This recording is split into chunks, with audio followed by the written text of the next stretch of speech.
Hello, Mr. 0063, back for part 41 of NAFCA, not another falling game.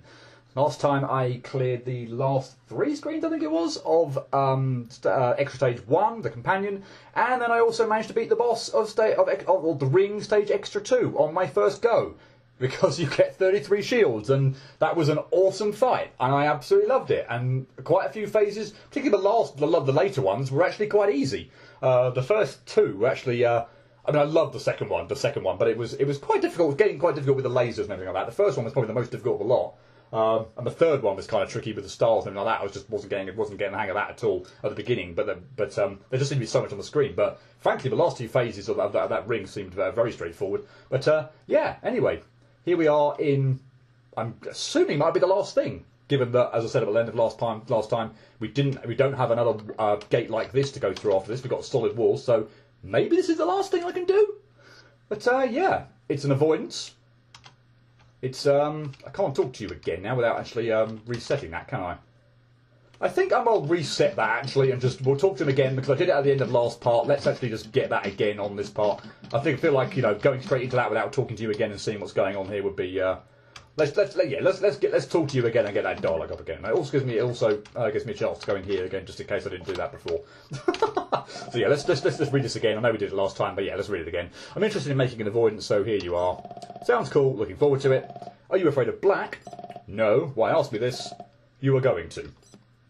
So okay, yeah. Now I'm suitably creeped out, suitably on edge, suitably nervous of whatever black stuff's going to be coming my way.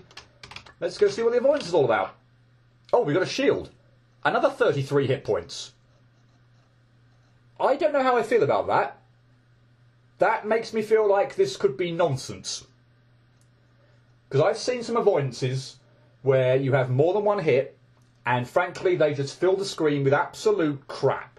And they become more obnoxious than sometimes even avoidances where if you take 1 hit you die. Because they literally just fill the screen.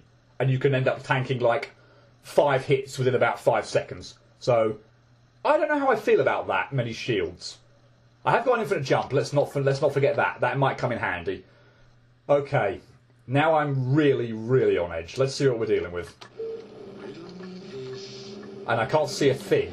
Don't tell me I'm doing it in the dark. Please don't tell me I'm doing this in the dark. Oh God. No, okay, we're not doing it in the dark. That's a relief, but... yeah, already I've taken like 2 hits, 3 hits. Yeah, okay, this is not a good start. 4, and oh my God! Oh, wow! What the hell? Oh my God! You can go whistle for this. Are you serious? I'm already going to say you can go whistle for this. This is nonsense. I'm going to have to do so much better early game. You've already wiped out more than half of my shields. This attack actually seems, never mind, more reasonable. But, oh my God, wow. Like I said, I was so nervous about when I saw a whole bunch of shields that, oh my God, that it was going to be absolute crap, and you'd have to just you'd literally get hit like God knows how many times a second because it fills the screen with nonsense that you can't avoid. Yeah, this is going to be about just doing as best I can, probably early on, and I don't know, hoping for the best. Because I mean, seriously, some of this I just don't see how I'm going to dodge. It's like trying to strategize so I can take the least amount of damage. I mean, that being said, I know I'm down pretty low here, but look at the progress bar. It's at coming up to 70%. Again, first go, and feel like I've done terribly, but this is 70% of the way through. It's now at 75% of the way through. I mean, I've got 1 hit left, so there's no way I'm going to do it, but I doubt it. Let's say I highly doubt it, but we're past 80 as well. So I think, oh, wow, that was lucky. Yeah, that wasn't. But yeah, I don't want to see what's coming up, but okay. Again, I feel like this, for the most part, is fairly nonsense, but... and yeah, that's just filled with absolute utter crap that just feels almost impossible to avoid. It's got to be about just damage limitation. So, getting the first bit done without taking stupid hits. Because yeah, I got like 85% of the way through there, I think. I need to be jumping or something when those are coming. Maybe I can infinite jump here, actually. I might take a few hits from stuff from above, but I'm not going to get whacked with... Wait, is this a good safe spot? Is this unbelievably a decent safe spot? It's a pretty good safe spot. Okay, that's just bleh. But, okay, that was amazing that it was as good as a safe spot. And I only got hit 4 times there, this go, as opposed to getting hit 17 last time. That was really stupid. That was also really stupid, but... Okay, I actually feel like this is perfectly manageable now. Again, after the initial shock of just what the hell, where you're getting... Oh my god. Where you're getting absolutely creamed initially. I feel like the number of... shields is perfectly reasonable now. But, again, this is still just nonsense in terms of how you dodge stuff. Wouldn't it be ironic if I got fewer or less of the way through this go than I did previously? But I feel like I dodged that attack much better last go. That felt horrid. I felt like I did an absolutely appalling job there, that go. So much so that I'm probably not going to pull this off now. But again, that's fine. I mean, second go would still be pretty good for my money. But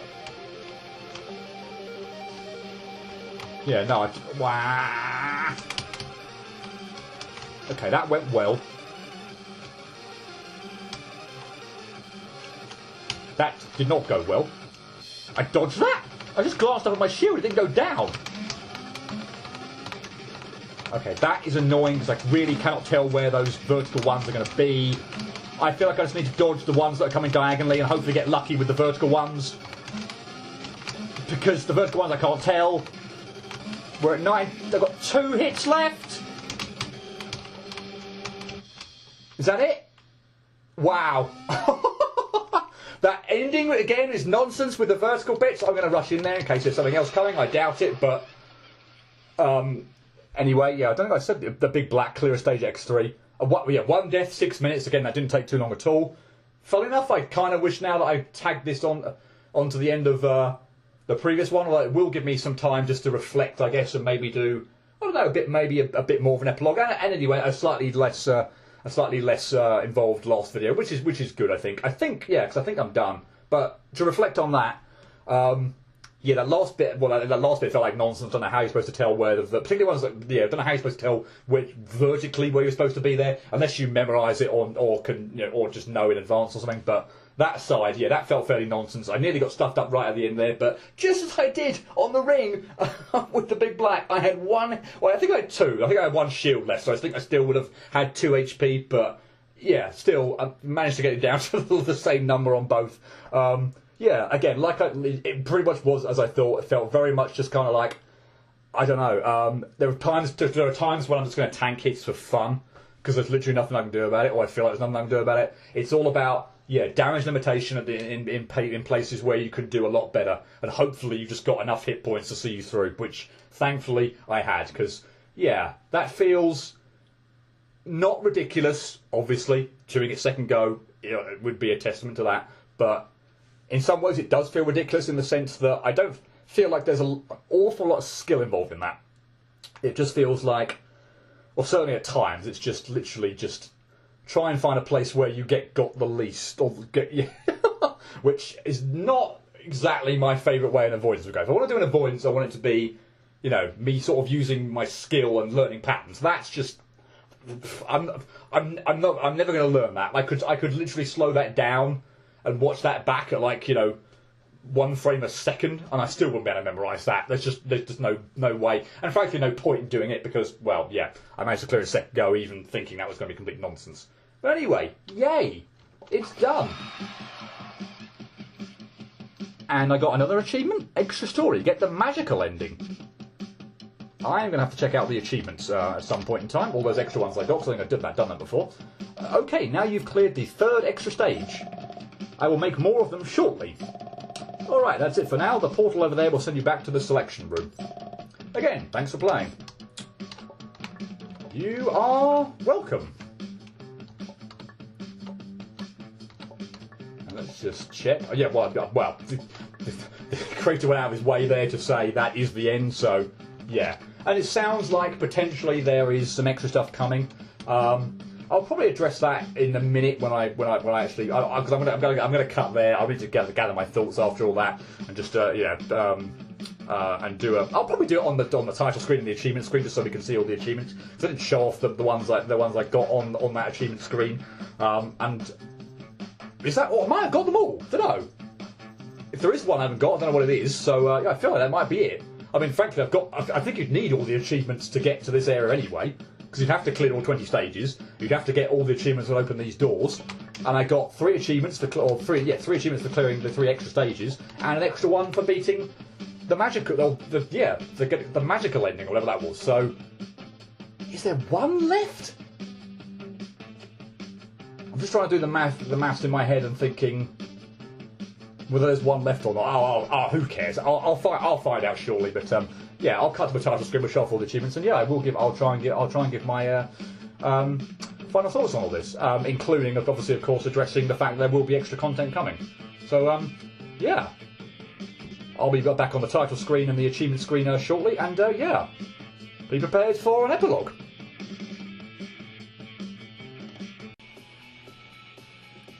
Okay, epilogue time, and I guess before we do anything else, or before I start going on my spiel about the game, let's check out the achievements. So we'll skip past the ones, I guess we'll do this quite slowly, but yeah, we'll skip past them, actually, we'll speed up a little bit. We'll skip past the ones at the beginning. Ooh! Okay, that's what that one was there that I previously, sort of, was obviously as a question mark, and, I'm not there. I was trying to scroll it along a little bit further, but it wasn't going anywhere. Anyway, yeah. And look at that one, all shiny and disco ball-esque. An extra story, get the magical ending. Nice, so that's what that one was. If we continue on, here are all my achievement ones. So, yep, that's stage, or tutorial 1, 2, 3, 4, 5, 6, 7, 8, 9, 10, and then the extra one at the end there. Or the one for end credits, so to speak, and there are my 3 extra ones, and I do still have one that is not gained, but I'm assuming, given the other portal there, and that there's maybe it sounds like there's other extra content coming, that actually is an achievement that I cannot get at the moment. I don't know what that is. Frankly, I'm not overly disappointed about it. I mean, I suppose if it is one I could potentially get, and I've obviously missed it, and I don't know what it is, then sadness. But I'm assuming, frankly, that this is still one that is, based on the fact that these 3 here are extra stages, that this is still something that is unattainable at the moment, and that would be possible once extra content is added to the game. But okay, there we are. We checked out all the achievements, and yay, cool. I think in that respect I am done. So let's return to the title screen. And yeah, I'll try and give like kind of like a summing up thing. I like to kind of try and do these, particularly with like the blind games that I do. Hopefully it's not going to go as long as I want to be the Overlords, because I gushed about that game probably. I was about to say way too much, but I don't think I could gush about I want to be the Overlord way too much. But another one I remember quite well is Uncle Roundy's Chip Adventure, where I actually did an extra video on that with like top 10 stupidest moments or what that I felt I had during that Let's Play. I don't plan on doing anything like that this time, don't worry. But yeah, I do like to do kind of the summations for games I've already played, not blind. I feel like I can maybe do that over the credit sequence. Yeah, for blind games I feel like it's worth kind of doing these kind of sum-ups. But yeah, I'll try and keep it brief, but as you all know, that doesn't tend to work out very nicely. But yeah, I feel like Overall, I think I really did enjoy this game. It does have quite a few moments that sort of prevent it from being like, in the really high echelons and stuff like that. And I still ultimately feel like I prefer not another Needle game, Nang. I'll be talking about that quite a bit here, and because ultimately the comparisons between not another Falling game and not another Needle game are just too stark and too striking to ignore. And even the creator of the game, from what I see in the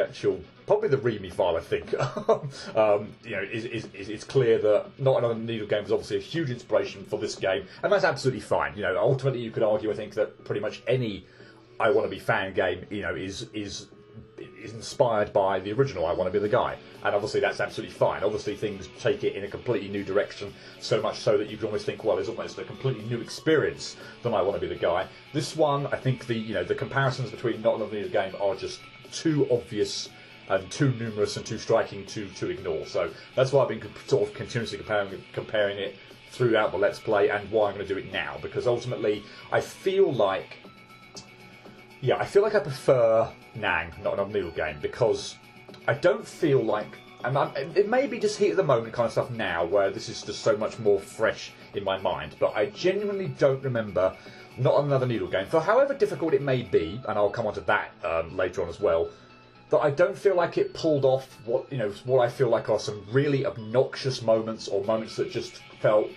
why would you do this kind of thing? Just to overly frustrate the player. I'm not going to go through all of them in this game. I'm just going to pick out a few that particularly irked me. So in chronological order, maybe trying to organise my thoughts. The ones that immediately spring to mind are the Stage 7 and, I guess by extension, Stage 17 Secret. The card in the Mirror Kid stages. Those are horrible. I've said that as much, I think, using that exact word there and then. I absolutely stand by that. Those stages were not fun at all to get through. If there's anything I despise in these kind of games, it would be just unnecessary trial and error, where you can barely see where you're going. The blood splatter from the Mirror Kid, while I presume that's what you're meant to do in order to work out a route through those through those screens, isn't that effective. It works to a point, but it's not.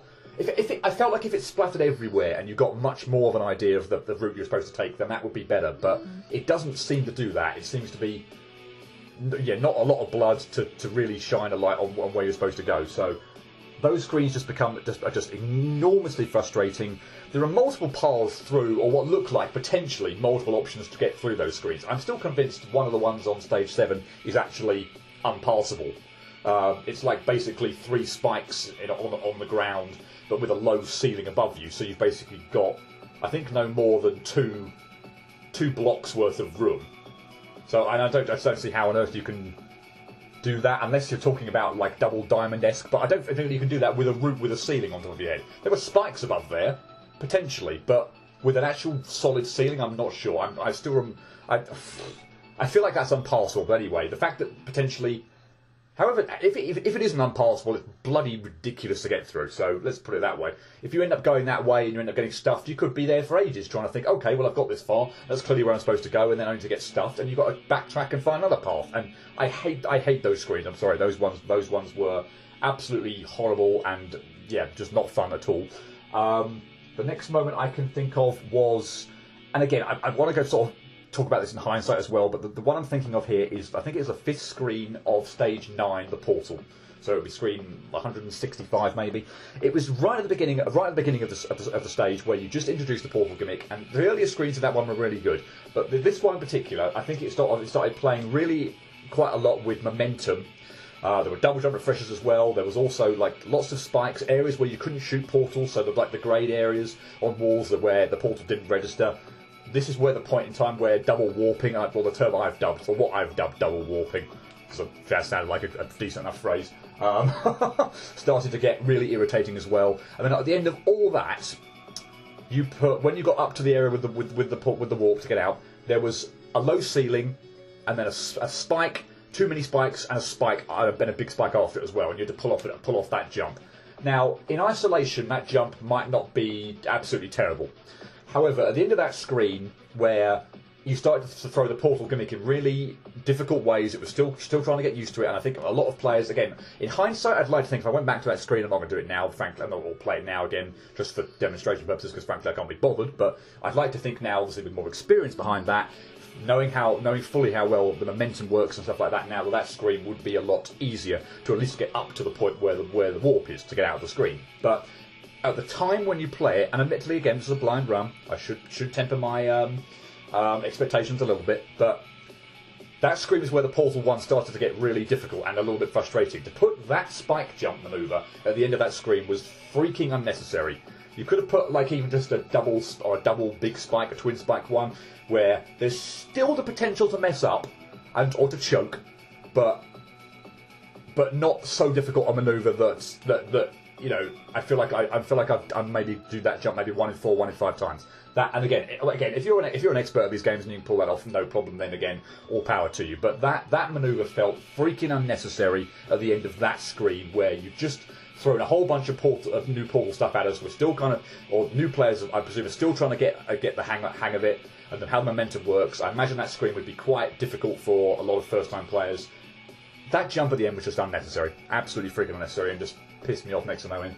And the other one that springs to mind, I say I'm only going to mention 3. There are others that have actually come to mind while I've been spieling off now, but I say I'm not going to mention all of them. But there's one more I do want to mention, and that is the screen, the 10th screen of, so it'll be upside down 30 of the stage 12, the updated darkness one, or stage 2 hard mode, how you want to think about it. That screen had a double diamond and then a diamond after it. No. Do not put, unless you are aiming your game at Comedia 3 speedrunners, or in fact, let's just get rid of speedrunners from that. Let's just say people who can clear I want to kill them Comedia 3. Unless you're aiming your game at that sort of demographic, that type of skilled player, do not put anything after a double diamond. I might just about be able to accept, or even a gate jump at the end of that. Although even that, frankly, feels like you could easily choke on it and have to do a double diamond again. But don't put something like a diamond after a double diamond. That's insane. That's ridiculous. I feel like I want to hark back to Nang here, where the hard mode stage 3, the end screen there was a double diamond, but there was nothing after it. There was the warp there. The warp didn't fly away or anything like that. You cleared the double diamond and you were done. Also, the one that springs immediately to mind is a secret eye block you can get in I Want to Be the Sublime, which the creator named that room after me. Of all rooms to be named after me, a screen with a freaking double diamond in it, in the dark, by the way, as well. Thanks, Liam. But yeah, you clear a double diamond and there's your eye block. You get it and you're successful, and you don't have to do anything else afterwards. Here, you pull off a double diamond, which feels to me like more luck than anything else. I mean, I've got a strategy for it, but frankly, it's still nowhere near foolproof, and I can still perhaps only do it maybe 1 in 50 times if I'm lucky, just on average at least anyway. A diamond afterwards is difficult enough that, forget even choking, because if it's like a gate, that's why I made the mention of a gate jump there. You could choke a gate jump, and it would be freaking annoying, but to be honest, it would feel like I choked it. A diamond to me is not a choke. It's not anything that I would choke on per se. I mean, I could choke on it clearly, but I feel like I wouldn't fail that, and I feel like, okay, that wasn't necessarily my absolute fault that I failed it. You know, it's a hard enough jump that you could fail quite easily. And that screen was just another example of completely freaking unnecessary manoeuvre that you had to pull off after it. And again, I'll leave it there with that type of thing. I don't know if this is just I played Nang quite so long ago that those moments were there, but I genuinely don't remember anything like that in Not Another Needle Game Nang.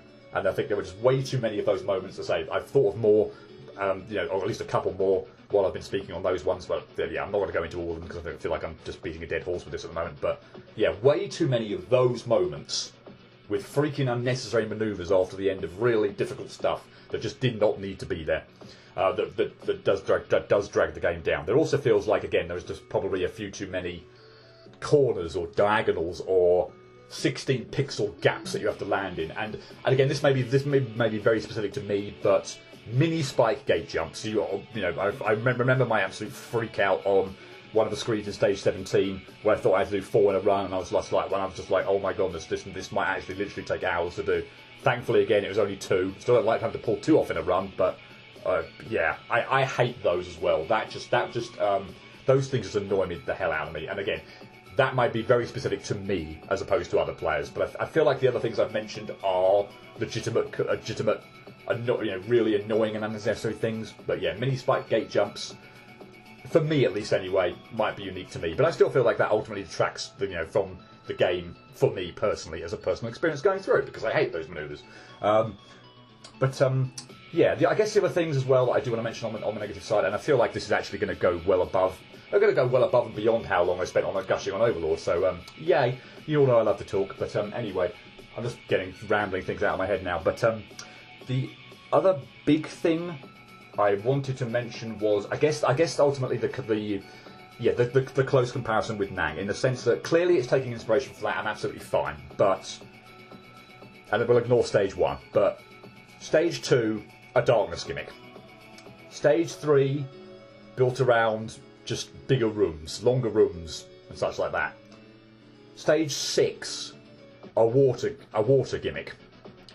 Stage 8, infinite jump. And I know, admittedly, stage 8 in Nang was more gravity effect, gravity impactors rather than per se an infinite jump, but it was still infinite jump was still a fairly big part of stage 8 or stage 18, as I remember. So I'm not sure. I take too much to this, just the absolute direct comparisons with Nang in regard to that. I mean, if you want to put a darkness gimmick in there, why did it have to be stage 2? If you want to put a water gimmick in there, why did it have to be stage 6? I feel like it just sailed too close to the wind there, and I'm not making a reference to stage 4 there, by the way, with its mirroring. I'm not making a reference to stage 7 there with that word either, but yeah, it's mirroring of Nang. I mean, if you want to do those kind of things, mix them up. Don't make them sort of the exact same stages as Nang, because ultimately, and I will come on to this because I feel, again, I'm going to spend some time praising this game. To do that would be a travesty. But where this game absolutely shines is in its almost uniqueness and its other gimmicks. I'll come on to that in a moment. But it just feels like it was too close to Nang in a lot of respects, particularly with the stages that absolutely were exactly the same gimmick as Nang. I feel like that could have just been mixed up much better. And I think the last sort of big negative that I want to mention is, which brings it on actually to a good point, and I can transition from good to bad while I'm doing this, is the story. My problem with it ultimately is there are, and this problem with other games as well, feel like there are way too many typos, spelling mistakes, grammatical things in there, for it to be a fully polished kind of game. Now, do I play I Want to Be the Fat Guy fan games for the text and the story? No, of course I don't. But and I actually feel somewhat ashamed that, listening back to my commentary, that I seem to have a huge problem mixing up left and right when I'm speaking. Now, I'd like to think I know the difference between left and right, but listening to my commentary, I'm sure I could appreciate why you might think otherwise. But that being said, I am commentating live while playing potentially a difficult, frustrating game.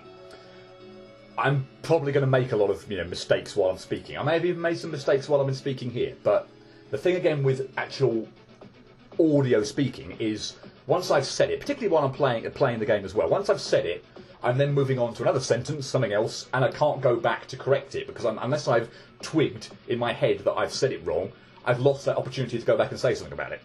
When it's written text, I can obviously, and I'm writing something, I can review that as many times as I want. I can, so I feel like in this day and age as well, with the myriad of proofreading, spell checking tools available, that if you want to really polish, obviously have a properly polished game, then I think you can. Then I think the textual errors and stuff like that do bother me. I'm sorry, they do. Now, admittedly, I'll grant some slack to obviously, again, possibly the creator here, or indeed others where English is not the first language. That's certainly a factor, because I would hate to learn English. I feel like, obviously, as a native English speaker living in the UK, I didn't have to learn English like I have maybe had to learn French at school or something like that, because I was never really good at, or I don't think I was particularly good at learning languages at school, or foreign languages. So for someone to learn English, I feel like that is one of the hardest languages to learn, just because of all our weird rules and everything like that. So I would not want to learn English as a second language. I feel like, as much as it's spoken throughout the world and is very useful, I would hate to have to learn English as a foreign language. That would be horrible to me. So I can cut some slack on that. But I feel like with clearly some of the words and how in depth the story goes here, that the creator clearly is proficient enough in English to be able to spot those things, or at the very least run a spell checker or a proofreader on it. So I'm not going to excuse it that much, and I'm sorry, ultimately those kind of things do irk me a little bit, but ultimately I feel like it's a minor nitpick, and that's enough with the negatives. This is going to go on ages. I've been talking for almost 20 minutes and I haven't even got to the good stuff yet. Wow. Anyway, transitioning from bad to good, the story. Again, I don't play I Want to Be the Fan games for stories, or for the story element, but This one genuinely kept me entertained. This one kept me on my kind of interesting, kind of like, okay, this is intriguing to see where this is going, where this is developing, and I was actually genuinely interested to see how it was all going to play out at the end. So I like the story. I like the kind of the additional kind of cast of characters and such like that as well. To a point, obviously weren't heavily involved, but I liked that it wasn't just the kid kind of going through this with. Not to knock on Nang's storyline, with just almost an AI kind of going through, and then sort of the kind of like sticking his tongue out at the end kind of thing with like simulation complete, blah, blah, blah. I feel like there was a lot more worth going through this actually than Nang, funnily enough, from a story perspective. So, and I appreciate that, and the story genuinely kept me entertained, and I was very very interested after completing every stage to see what was going to happen next and where the storyline was going. So good job ultimately on the storyline. I feel like I spend way too long on the negatives, and I'm not going to spend anywhere near as long on the positives. But I think that's just, you can talk more about the negatives because they bother you, and so ultimately the positives just kind of, yes, they're positives, and I feel like to not obviously ignore them would be bad, but I don't think I'm going to be spending as long on it, which is not to say that the bad outweighs the good. I feel like the good more than outweighs the bad on this, but it's just that there are a few things, more than the bad things on this to make it, not perhaps as good as Nang or other games that I would put in the top echelons of my fan games. So yeah, but overall, I have to give huge props to the quality and the production value of the game. Whether it's obviously just the visual style, ultimately the story, the music. I thought the soundtrack was really really good. Just the ultimate presentation, and also just the gimmicks. And for as much as I've effectively ripped on now, ultimately stage 2 being darkness, stage 3 being bigger rooms. Maybe stage 3 is perhaps not so much of a gimmick, but anyway, stage 2 darkness, stage 6 water, stage 8 infinite jump. Kind of more kind of things that would affect gravity, that kind of thing, being too close to Nang. It's not that they weren't fun at all and were good stages to go through. Although I'll clarify that by saying stage 6, not 16, because I don't know why stage 16 stage 16 was always the worst for me. I actually generally feel stage 16 was my least favourite of the entire lot, which is just probably because I enjoyed stage 6 so much, and I come on to stage like the ones with the Mirror Kid and the portals later on, but as potentially initially frustrating as those ones were for me initially, I kind of knew what to expect, or was expecting difficulty when I came to them later, so ultimately that difficulty didn't throw me for a loop, whereas stage 16 did. I just did not enjoy stage 16 at all. And also the boss on that one as well, just, again, not the worst thing in the world, but yeah, that boss just annoyed me as well. But yeah, it's not that the gimmicks themselves are bad. They were enjoyable. The darkness one was absolutely fine. The water one, stage 6, not 16, stage 6, was really fun as well. So I have no problem with the gimmicks, but they feel like they're too close to Nang. But where this game absolutely shone for me was in its unique gimmicks, or things that weren't in Nang. So stage 4's one with the wind, that was awesome. I really enjoyed that stage. Save aside from the cards screen, the secret screen for that one, which, again, looking back, I'd like to think I do better now. I still do stand by my viewpoint that I think that was slightly too difficult for where it appeared chronologically in the game.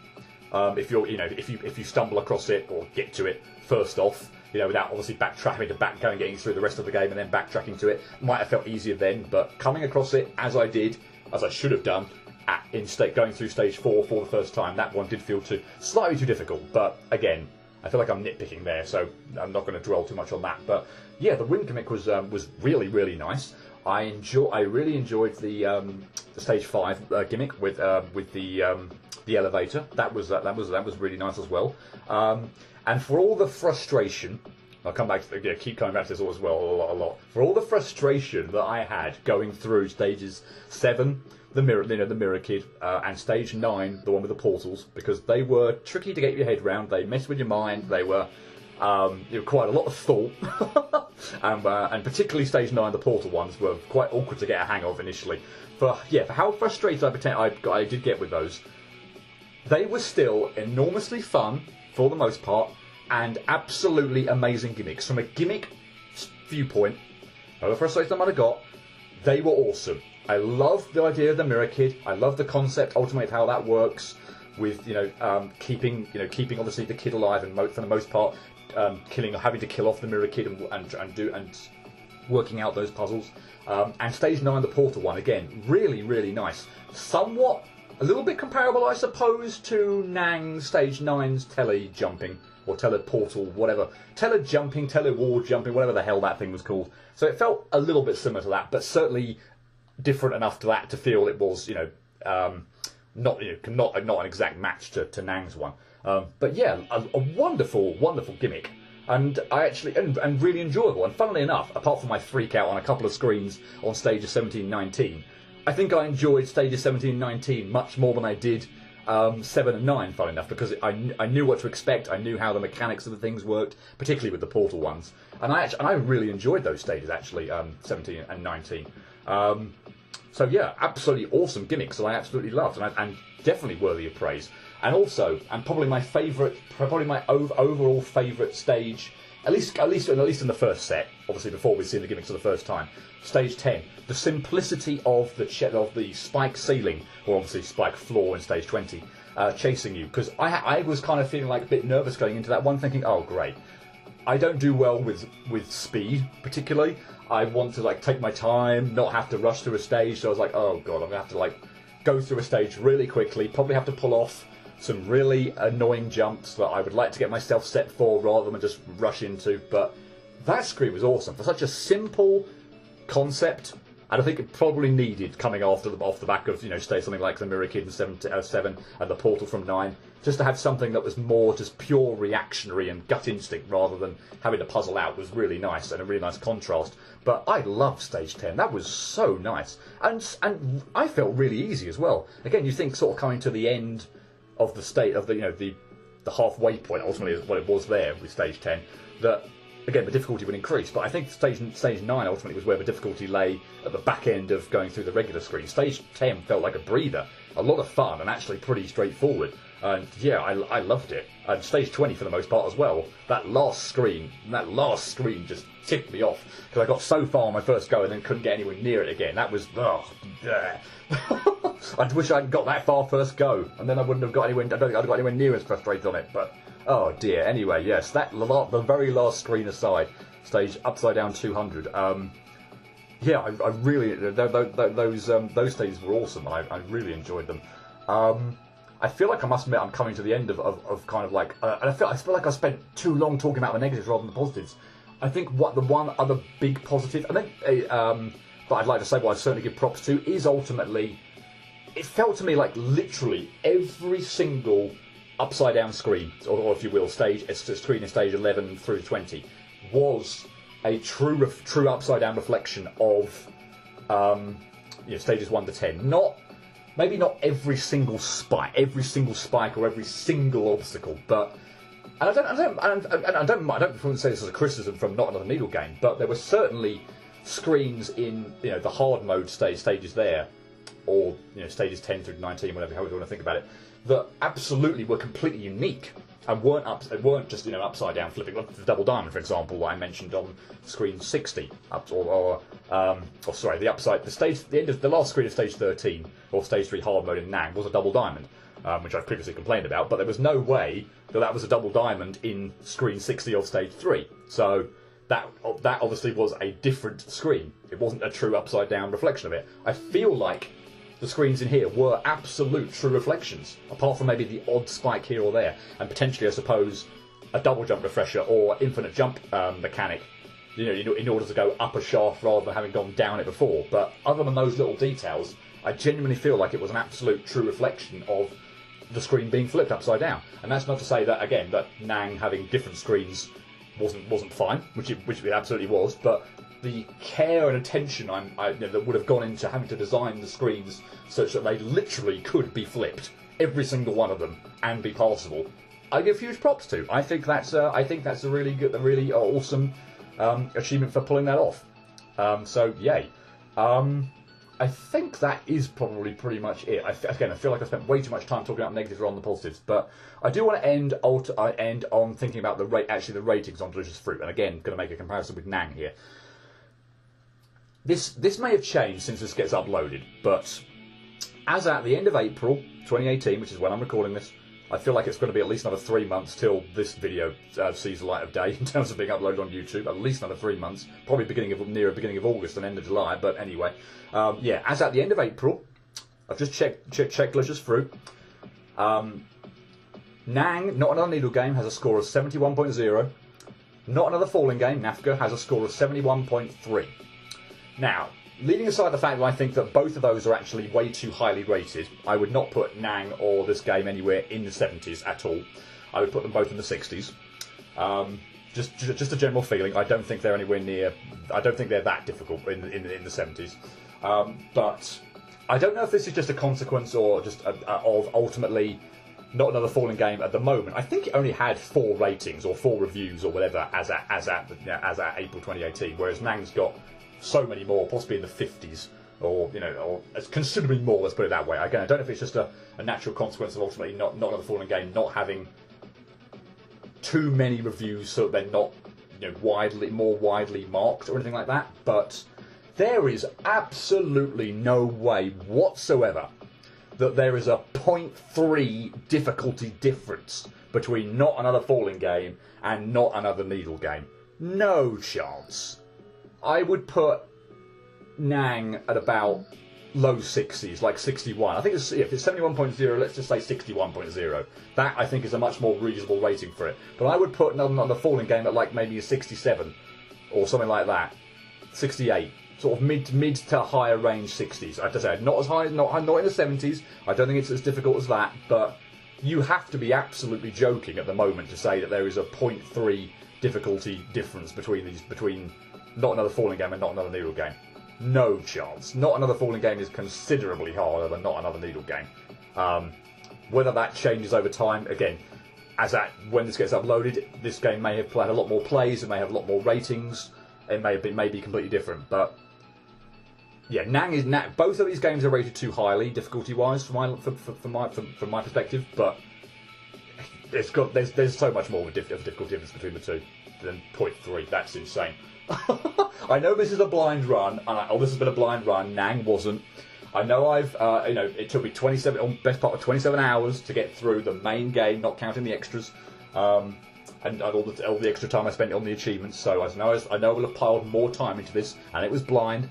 But I genuinely feel replaying this again would take considerably longer for me to get through than Not Another Needle Game, and that there are many more annoying moments that would still trip me up, even though I know what's coming in this game than Not Another Needle Game. 0.3 of difficulty difference is ridiculous. Absolutely ridiculous. But yeah, I guess I will leave it there. I think, yeah, I overall had a lot of fun with this game. I just feel like there are still way too many moments that are... Obnoxious is too strong a word, but getting to that point where something just feels like it's completely unnecessary and just did not need to be there, and arbitrarily inflates the difficulty and the tedium at which you have to keep replaying something over and over again, that I feel like Nang and other games, because I don't want to just compare this to Nang, ultimately, but other games didn't do. For example, I Want to Find My Destiny, or I Want to Be the Overlord. So, I mean, I Want to Be the Overlord is considerably easier, so it's probably a bit of an unfair comparison. I don't think I Want to Be the Overlord is intended to be this style of game and anywhere near this frustrating, so meh. But yeah, this game frustrated me quite a bit at times, and ultimately I felt like it was just unnecessary frustration, and just, yeah, maybe ended up having to replay stuff over and over and over again unnecessarily, with manoeuvres and things like that at the end of screens that just did not need to be there to arbitrarily overinflate the difficulty. But yeah, for the most part, I've had a lot of fun with this. Thank you to Wellowers for suggesting this.